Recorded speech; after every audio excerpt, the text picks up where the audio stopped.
Tu diras ce que tu voudras, mais Stener, c'est quand même pas du franchouillard garanti pur sucre. Hein? Être pote dans l'univers de Michel Audiard n'était pas forcément de tout repos. Cela impliquait un certain comportement, quelques obligations et diverses corvées. L'amitié, ça se méritait, ça se travaillait, ça se protégeait. Bref, c'était presque une activité à temps plein. C'est pas vrai, ça. Antoine. Tu te rappelles que j'existe, alors? Généralement, les potes préfèrent se retrouver autour d'une table où il y a à boire pour les plus résistants. Allez.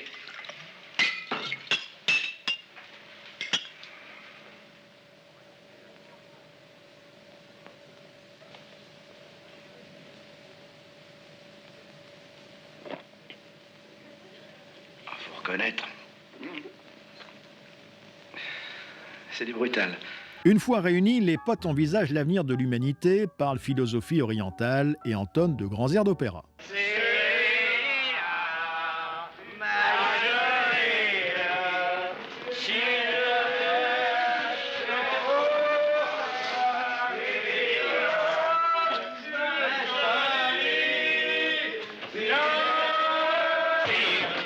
Et quand ils ne chantent pas, les copains ont le verbe haut et le point facile. Allez, on lit les mômes. Allez.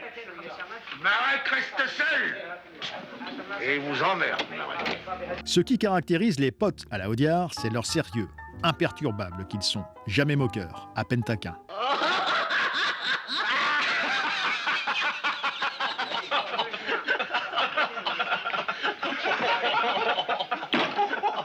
D'ailleurs, un vrai pote ne se permettra jamais la moindre remarque désobligeante. Faut faire semblant de s'apercevoir de rien. Ce pauvre Plouc, il a la vue qui baisse, alors il roule de plus en plus à côté de la piste. On le récupère un peu partout, des fois en Mozambique, des fois sur la Nationale 7, des fois comme c'est le cas dans le Fèche-Fèche. Alors on le ramène en remorque pour pas qu'il perde sa place. Bah, un vieux, faut bien que ça mange. Le vrai copain se distingue du banal profiteur en cas de coup dur. Dès que la difficulté montre le bout de son groin, le copain décoche les flèches de l'amitié.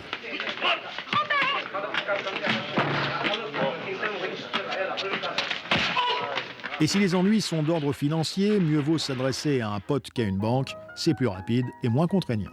Tu sais, Antoine, on voudrait pas te berlurer. Ce pognon-là, on pourrait peut-être jamais te le rendre. Sans blague. Un pas vide, le pote ne s'étonne de rien. Jamais. Ta charrette. Quoi, ma charrette? Tu l'as pas emplafonnée, non? Mais non. Bah alors? Eh ben alors, il y a un mec dans le coffre. Pour autant, peut-on tout demander à un pote? Que nenni! Il faut savoir préserver son jardin secret, c'est-à-dire ne pas marcher sur ses plates-bandes. Oh non, merde, ça ne va pas recommencer. J'ai le droit d'avoir une vie privée, hein? Allez, va. Non, non, pas par là. Non. Va jouer dans ta cour, là. Va, mon petit, va. Mais quand on a un pote, on se le garde, envers et contre tout, quels que soient les aléas de la vie. C'était un drôle de colis, Albert, crois-moi. Comme copain d'enfance, c'était pas le grand mot, il fallait se le faire. Il n'a jamais arrêté de m'emmerder. Il a pris son élan à la communale. Comme il avait honte de ses galoches, fallait que je lui prête mes pompes. Il pétait une chaîne de vélo, fallait que je lui répare. Puis après, c'était l'algèbre. C'est du cri, j'y comprends rien, qu'il disait. Alors j'étais obligé de me farcir ses problèmes. Parce qu'il a toujours eu des problèmes, ce cave, t'entends? Mais toujours, toujours. Et de pire en pire.